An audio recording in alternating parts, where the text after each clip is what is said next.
est vraiment bon au judo. Il est vraiment ceinture noire.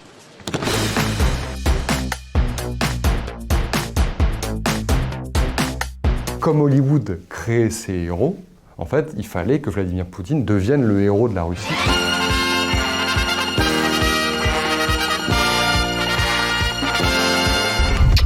Ce culte de la personnalité, à travers le sport, il va évidemment le construire en réaction à Boris Yeltsin. On le voyait régulièrement alcoolisé, notamment avec Bill Clinton et cette fameuse scène où on le voit en train de rigoler. Mais surtout, on le voyait aussi faire du sport, mais avec, disons, un embonpoint assez visible, et ce qui a contribué finalement à créer une mauvaise image de lui.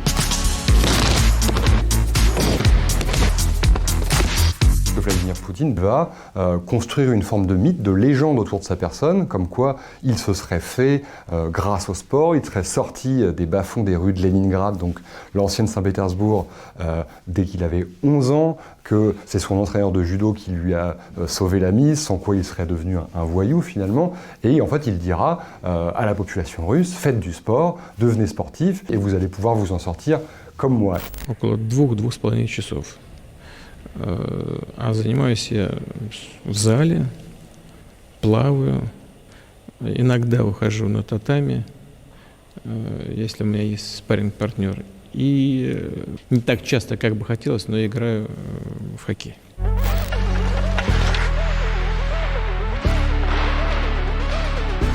Il a véritablement réussi à hygiéniser la société russe. On voit que les courbes de l'alcoolisme baissent depuis 2000, alors que les courbes de la pratique sportive augmentent. En 2000, par exemple, c'est très clair, hein, il y avait 20% de la population russe qui pratiquait un sport régulièrement. Aujourd'hui, on est à peu près à 40%.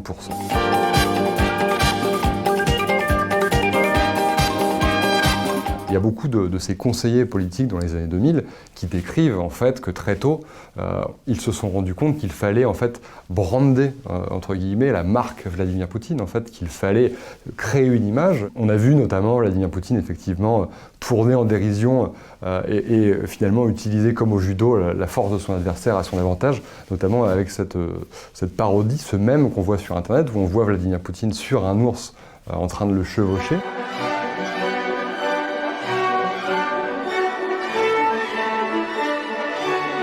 On lui avait posé la question en interview un jour et il avait répondu « Je n'ai pas chevauché d'ours pour le moment ». En 2017, il y avait une exposition qui s'appelait Super Poutine où en fait 50 artistes avaient été financés directement par le gouvernement russe pour promouvoir l'image fantasmée d'un Vladimir Poutine super-héros.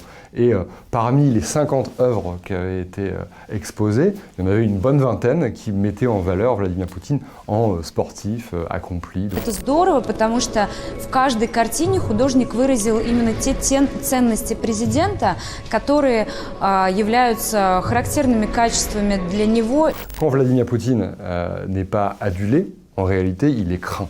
Et en fait, c'est vieux comme Machiavel, mais finalement, est-ce qu'on ne gouverne pas mieux en étant craint? Et je crois que Vladimir Poutine, en tout cas, suit cet adage-là encore aujourd'hui.